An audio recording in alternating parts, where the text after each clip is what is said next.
Thank you. James Davis, then Rebecca Longberry.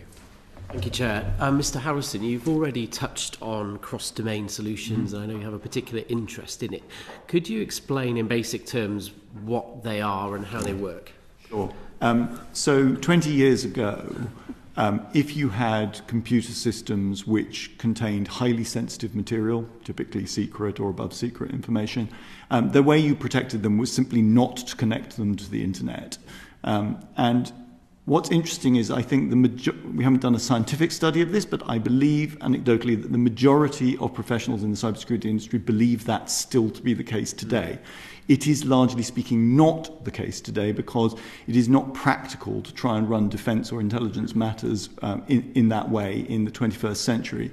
And so consequently, in fact, today, these sorts of highly sensitive systems are connected to the internet or to other dangerous systems, but they are connected via a class of technology called cross-domain solutions.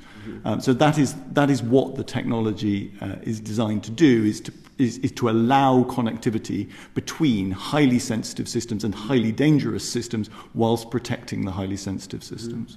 So it's a bit like a very powerful firewall and encryption. I think that obviously firewalls and encryption are also technologies that have a role in cybersecurity, but there is not necessarily very much in common between them and cross-domain solutions.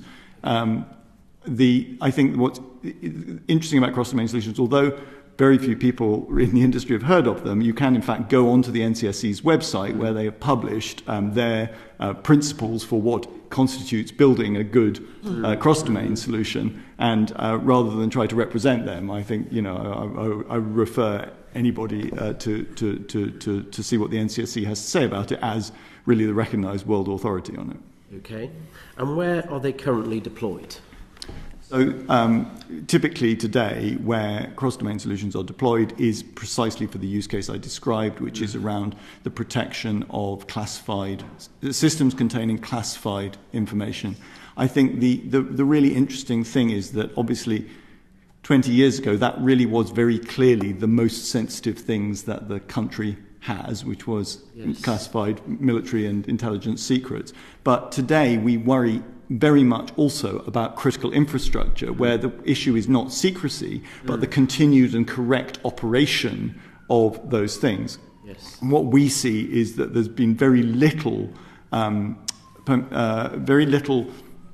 knowledge about the existence or the role that cross-domain solutions could play within those who are discussing the security of critical infrastructure as opposed to the protection of secrets. Yes, and so why is that the case? Why is there such poor awareness? Again, if we go back 20 years ago, there was poor awareness because the information was classified itself, and so there was meant to be poor awareness. Yeah. That has changed recently, and I think about 3 or 4 years ago, the NCSC took the decision to publish detailed guidance about cross-domain solutions on its website. But whilst we've seen a kind of a bottom-up information about technical information about cross-domain solutions, what we haven't seen is any sort of top-down communication that emphasises the importance of understanding about this. And that's something that I would heartily commend the country to do. I know Becky has some follow-up questions, but Dr. Mavroudis, do you have any additional points to add to what I've raised? I want to add something on the point of secrecy that Mr. Harrison made.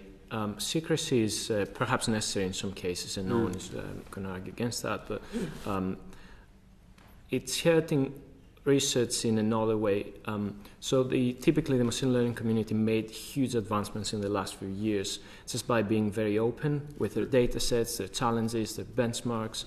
So even putting things up on the internet and allowing individuals around the world to take a chance, try their approach, see if it works, and share it with everyone.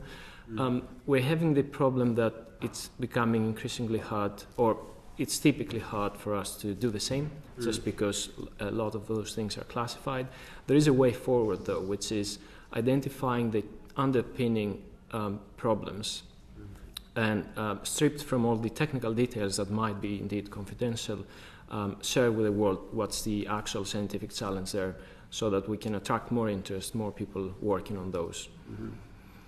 Thank you. Thank you very much. And finally,